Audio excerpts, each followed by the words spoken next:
There's something different about hearing your name when you're not expecting it. Not when someone calls you from across the room, not when it's written on a screen. The other kind. The kind that comes from somewhere you can't see. A voice in an empty house. A stranger who shouldn't recognize you. Or something that speaks when there's no one else there. Tonight's episode is about those moments. 4 stories where something knew their name. 2 of these stories are true. 2 of them are fiction. But by the end of tonight, you might not answer the next time you hear it. I'm Quackster, and this is Quack in the Dark. Let's begin.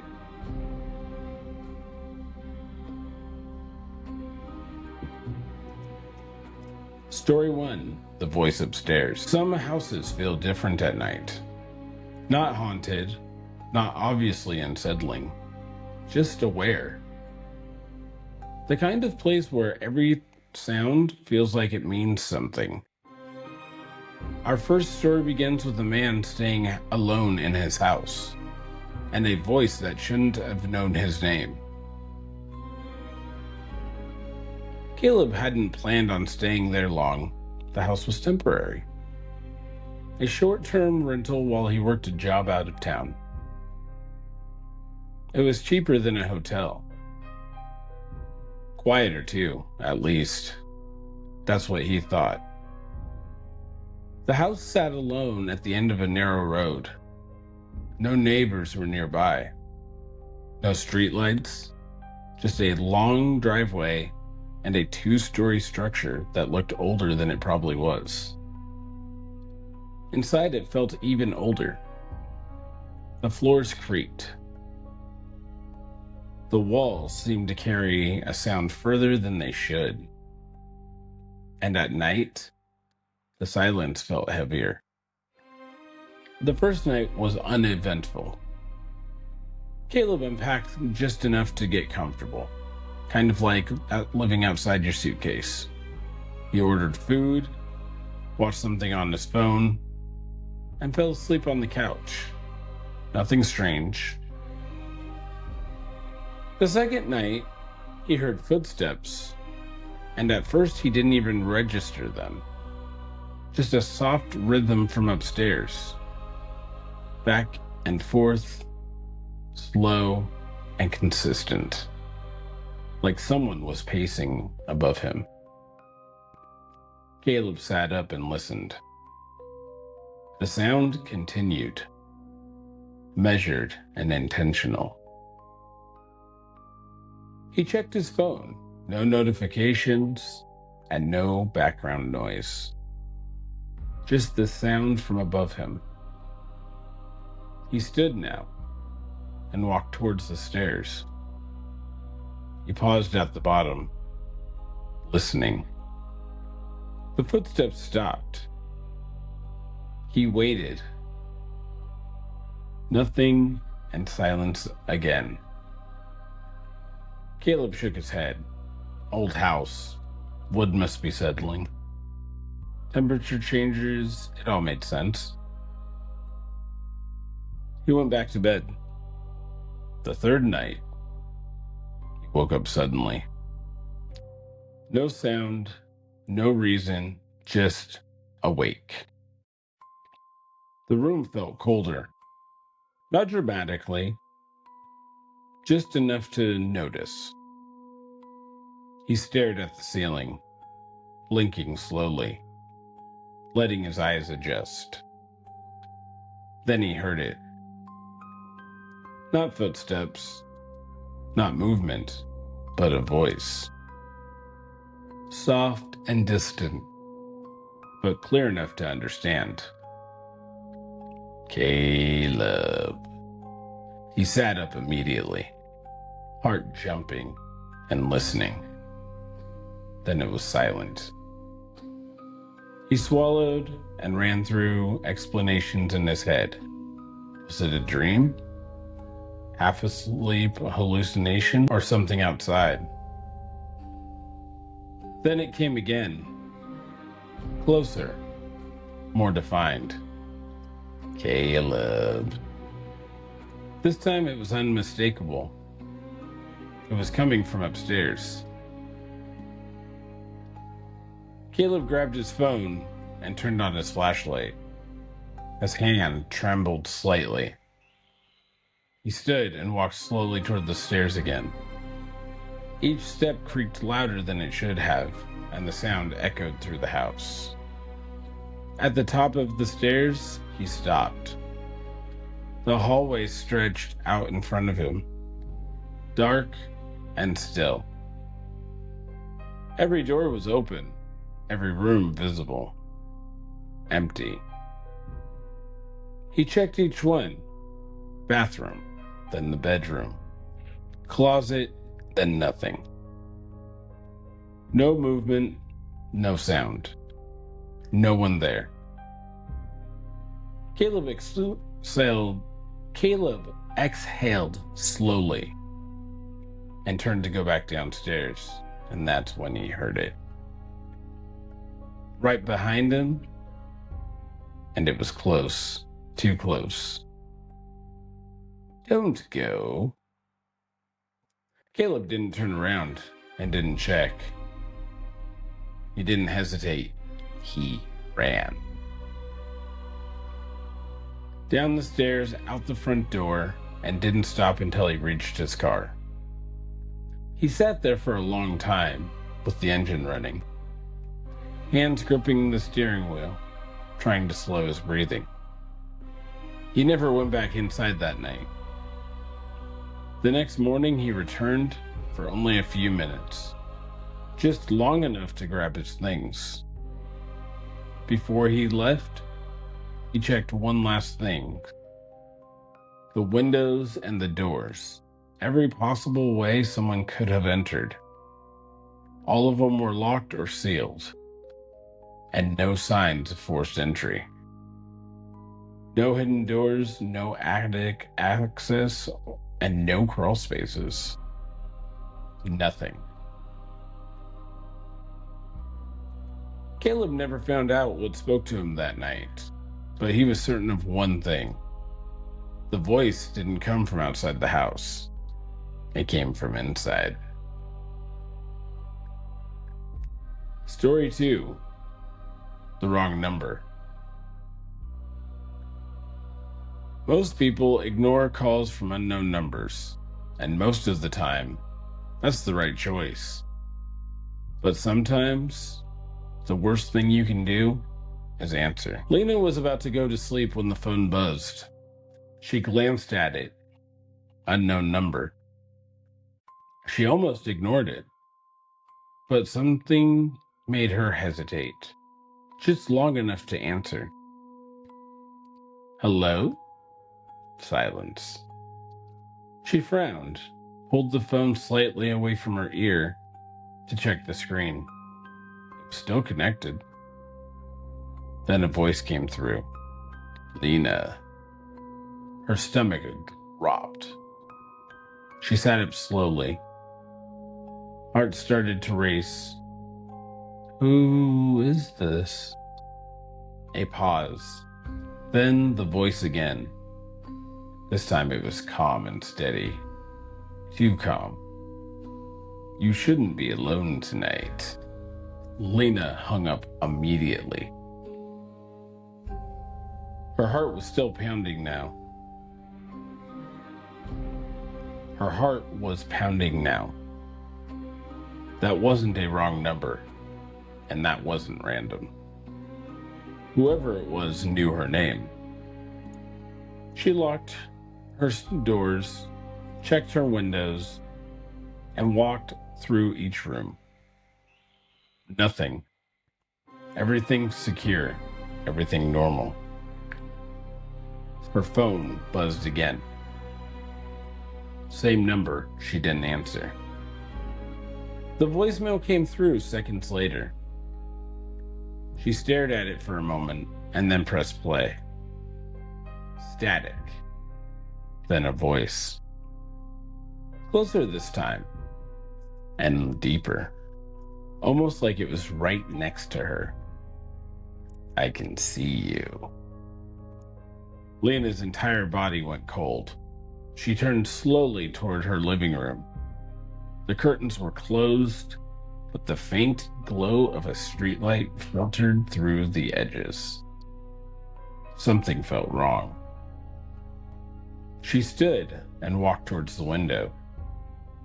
Each step was slow and careful. She reached the curtain and paused. Then she pulled it back. Nothing. Empty street, no movement, and no one there. She closed the curtain immediately and locked it tighter. She didn't sleep that night. The next morning, she called her phone provider. The number didn't exist. No record and no trace. Just gone.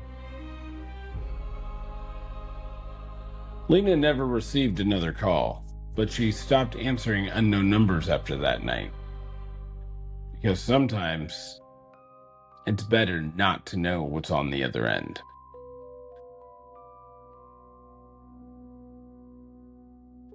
Story 3. The recording. We record more than we realize. Voice memos, background audio, moments we never intended to capture, and most of them, the recordings are nothing. But sometimes they pick up something that wasn't supposed to be there. Jason used voice memos for everything. Quick reminders, work notes, ideas he didn't want to forget. It was a habit. One he didn't think twice about. One afternoon, he came home from work earlier than usual. He dropped the keys on the counter and set his phone down. He started talking out loud, recording a note for that next day. He got distracted halfway through and walked into the other room, forgetting to stop the recording.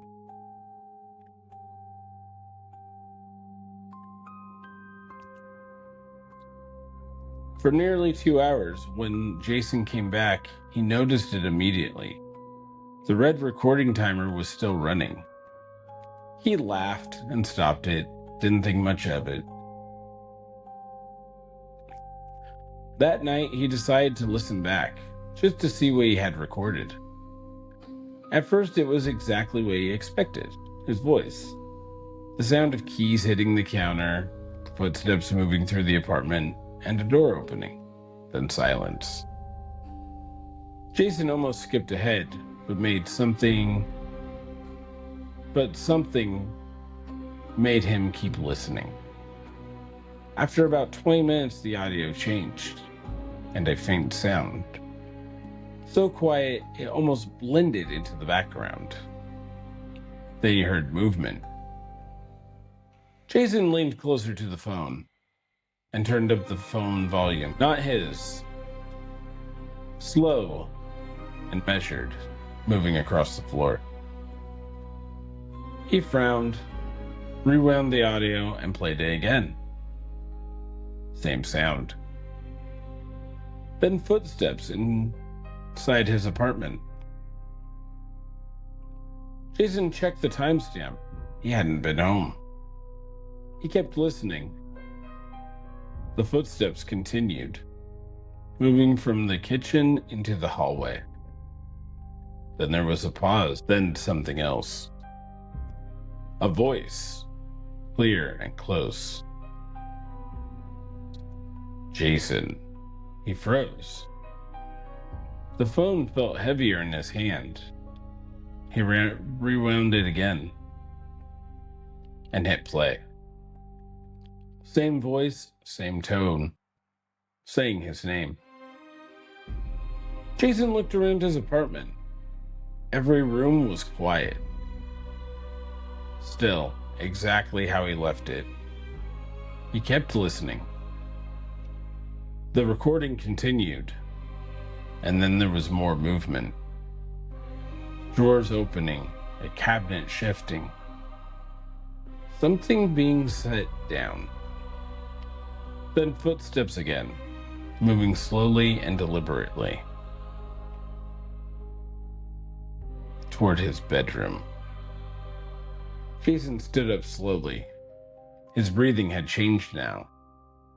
Shallower, tighter. He walked down the hallway toward the bedroom door. It was open. He stopped, staring at it. He always kept it closed. Always. He stepped inside. Nothing looked out of place. Nothing missing. Nothing moved. But something felt wrong, like the room had been disturbed. He checked the closet. It was empty. He checked under the bed. There was nothing. He backed out slowly and returned to the kitchen. Picked up his phone again, and there was one final part of the recording. A few seconds left. He hesitated, then pressed play. Silence. Then the voice again. Closer this time. Lower. Don't tell anyone. The recording ended, and Jason didn't sleep that night. The next morning, he checked every lock and every window, every possible entry point. Nothing was secure. No signs of forced entry. No explanation, just a recording of someone inside his apartment when he wasn't there. Jason never used voice memos again after that night, because sometimes the things we record aren't meant to be heard. Story 4. The Stranger Who Knew. We expect to feel unsafe when we're alone and in the dark, in unfamiliar places. But sometimes the most unsettling moments happen in public, where nothing would feel wrong, and yet it does. Ethan wasn't paying attention at first. It was late. Not too late, but late enough that the streets were quiet. We expect to feel unsafe when we're alone, in the dark, in unfamiliar places. But sometimes the most unsettling moments are in public, where nothing should feel wrong, and yet it does. Ethan wasn't paying attention at first. It was late, not too late, but late enough that the streets were quiet. Street lights flickered overhead, casting uneven shadows across the sidewalk. He had walked this route dozens of times. Nothing unusual. Nothing to think about. Halfway down the block, he heard it. Ethan. He stopped and turned slightly. No one was close enough. Just a man standing near the edge of the sidewalk, still and watching him. Ethan frowned, looked around. "Do I know you?" he asked. The man didn't answer immediately. He just smiled slightly. "I know you." Ethan felt something shift in his chest. Not fear. Not yet. Just awareness. "I don't think so," he said. The man took a small step forward. "Yeah," he said quietly. "I know where you live." Ethan's stomach dropped. The street suddenly felt different. Too quiet and too empty. He took a step back. The man didn't follow, just stood there watching him. "How?" Ethan said. The man tilted his head slightly, like he was thinking. And then he said something that made Ethan's skin go cold. "You left the kitchen light on."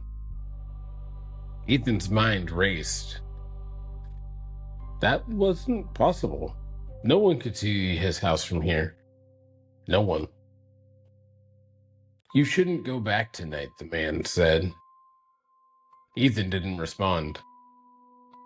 He turned and started to walk away. His pacing started to get faster. He didn't look back. He didn't stop. He didn't slow down until he had reached the busier street. He didn't go home that night. He stayed with a friend instead. He didn't explain why. He just needed to. The next morning he returned. The front door was closed and locked, just like he'd left it. But then he stepped inside. He noticed it immediately. The kitchen light off. Ethan stood there staring at it because he knew something he hadn't said out loud. He had left that light on. Ethan never saw that man again, but sometimes not knowing how someone knows something is worse than knowing. 4 stories tonight. A voice in an empty house. A call from someone who shouldn't know your name. A recording that captured something unseen. And a stranger that knew way too much. 2 of these stories are true. 2 of them are fiction. The question is, which ones do you believe? Because in the next episode, we will reveal the truth. I'm Quackster, and this has been Quack in the Dark. Sleep carefully, because sometimes the stories are listening too.